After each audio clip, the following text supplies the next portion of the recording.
राजधानी दिल्ली में दिन प्रतिदिन अब डेंगू के मामले भी सामने देखे जा रहे हैं, जिसके चलते अब पूरा दिल्ली नगर निगम सजग हो गया है। इस समय हम मौजूद हैं दिलशाद गार्डन वार्ड में, जहां पर हमारे साथ मौजूद हैं पूर्व स्टैंडिंग कमेटी चेयरमैन एवं दिलशाद गार्डन वार्ड के निगम पार्षद वीर सिंह पवार जी। उनसे बात करेंगे उसके वार्ड में किस तरीके से इंतजाम किए जा रहे हैं डेंगू, मलेरिया, चिकनगुनिया की आदि जो बीमारी है उनकी रोकथाम के लिए। सर, बात करना चाहेंगे जिस तरीके से मामले देखे जा रहे हैं कि दिन प्रतिदिन राजधानी में बढ़ रहे हैं, तो आपके वार्ड में किस तरीके से इंतजामात किए जा रहे हैं और क्या-क्या प्रिकॉशन लिए जा रहे हैं? नमस्कार।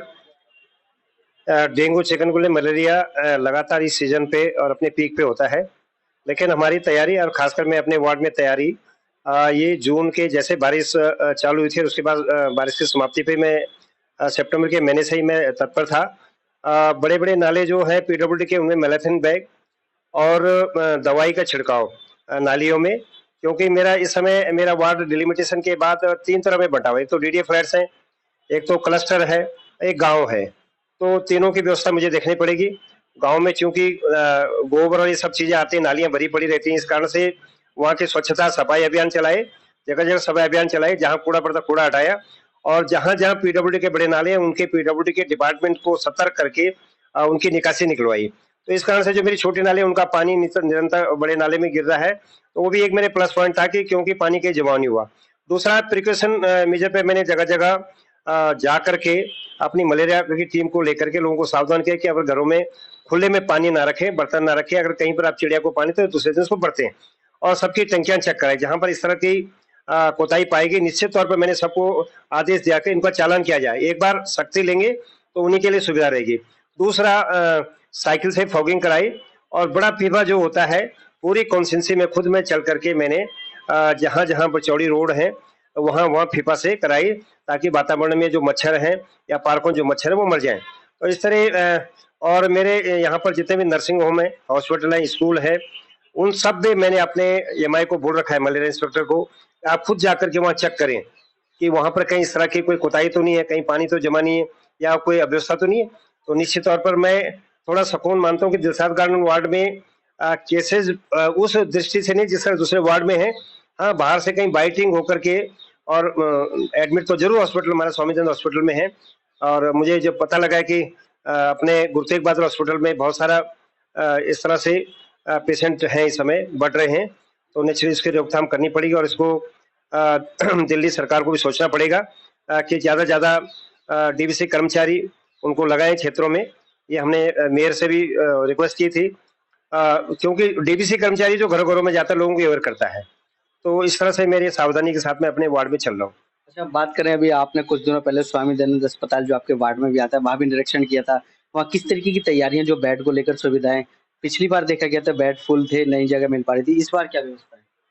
क्योंकि स्वामी दयानंद इजीली अप्रोचेबल लोगों को है और वहाँ ज्यादा जनसंख्या में लोग आते हैं क्षेत्र के, और सभी पार्षद, क्योंकि हॉस्पिटल हमारा अपना है तो पार्षद भी वहीं रिफर करते हैं।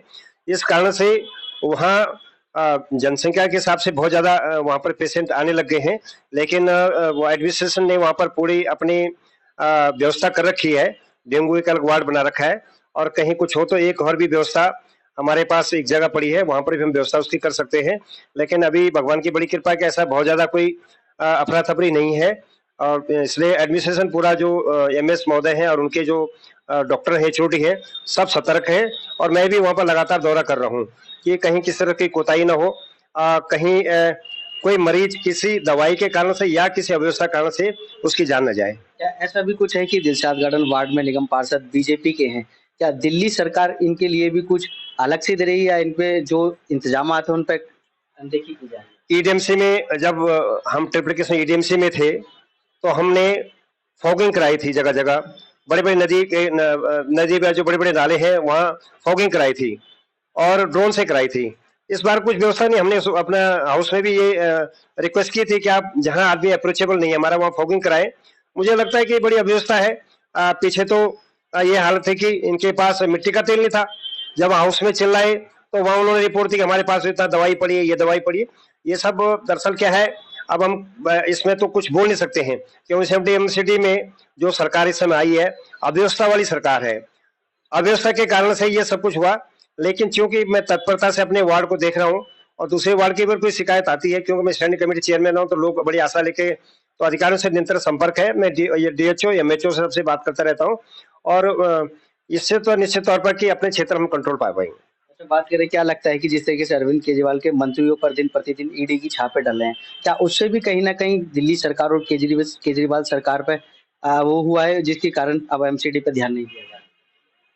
दरअसल ये पूरी दिल्ली देख रही है, पूरी दुनिया देख रही है कि जो एक ईमानदार पार्टी और कट पार्टी और एक आंदोलन से निकली हुई पार्टी थी और सब लोगों ने उसमें corruption against India against corruption की जो उसमें एक थ्योरी थी, वो थ्योरी को बिल्कुल एकदम उल्टा करके किताब को पलट करके और अपने रास्ते पे चल पड़े, जिस तरह से कांग्रेस का जो रास्ता था।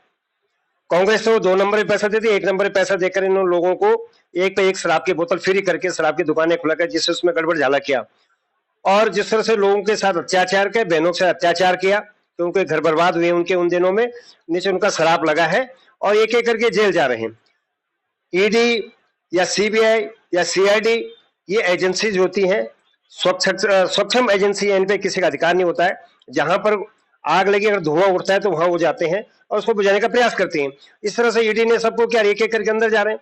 और माननीय केजरीवाल जी जो कल तक कभी सत्येंद्र जैन को बोलते थे कट्टर ईमानदार, फिर भाई दूसरे मनीष जी को बोला, अब तीसरे भाई को, इसको तो बहुत ही बोले तो बहुत ही कट्टर ईमानदार है। अरे ईमानदार कट्टरता से होता है, व्यवहार से होना चाहिए, आचरण से होना चाहिए। जो आपने बोला था उसका उल्ट किया और आज दिल्ली की जो अव्यवस्था है, जिस तरह डेंगू और मलेरिया के केस बढ़ रहे हैं, आप बिल्कुल एडमिनिस्ट्रेशन पर आपका ध्यान नहीं, अब तो चुनावी ध्यान है आपका, आपके पंजाब का ध्यान है। दिल्ली वालों को तो आपने छोड़ दिया, फ्री पानी फ्री बिजली देके उनको सम्मोहित कर दिया, लेकिन ज्यादा दिन चलने वाला नहीं। अगर बहुत ज्यादा जानी जाती है तो इसका रिस्पॉन्सिबल दिल्ली सरकार होगी, दिल्ली नगर निगम होगा। जनता से क्या आग्रह करते हैं जब डेंगू चिकनगुनिया के मामले बढ़ते हैं तो किस तरीके का संयम बरतें, क्या? मैं आग्रह करूंगा अफरा तफरी नहीं मचाएं, स्वयं अपनी रक्षा कैसे करें, अपने घर में पानी, ताजा पानी इकट्ठा न होने दें, घर की सफाई रखें, फुल स्लीप के कपड़े पहने, बच्चों को फुल स्लीप के कपड़े बनाएं, अपनी टंकियों का देखें कि कहीं पानी, गमलों में पानी जमा तो जहां, क्योंकि ये घर में ही उत्पत्ति होती है, इसका साफ पानी में होता है। प्रिकॉशन, अगर आपको 2-3 दिन लगातार बुखार आ रहा है तो आप जरूर सरकारी हॉस्पिटल में कंसल्ट करें, इसको इग्नोर न करें, क्योंकि इसमें लगातार प्लेटलेट्स गिरती हैं और उसके कारण से जान भी जा सकती है। और जैसा कि 1-2 जाने मेरे सामने भी गई है कुछ लोगों की कि उनकी अव्यवस्था के कारण से। तो मैं यही आग्रह करूंगा कि फुल स्लीप पढ़ें, अपने सुरक्षित हैं, बच्चों पर ओडोमॉस ऐसे क्रीम लगाकर, ताकि मच्छर उनको काट न पाए और उनका स्वास्थ्य ठीक रहे। ये थे दिलशाद गार्डन वार्ड से निगम पार्षद वीर सिंह पवार जी, जिन्होंने बताया कि किस तरीके से दिल्ली में जो डेंगू के मामले बढ़ रहे हैं, लेकिन दिलशाद गार्डन वार्ड में अभी तक 1 या 2 मामले आए होंगे, उससे ज्यादा नहीं आए, क्योंकि दिल्ली नगर निगम की तरफ से और वीर सिंह पवार जी की तरफ से पूरी तरीके से प्रिकॉशन किए जा रहे हैं। समय समय पर कीटनाशक छिड़काव, धुआं, फॉगिंग, सभी प्रकार की जो उपचार हैं किए जा रहे हैं, जिससे कि वार्ड में एक भी मामला न बढ़ पाए। कैमरामैन सुनील के साथ संदीप कुमार, तेज समाचार, दिल्ली।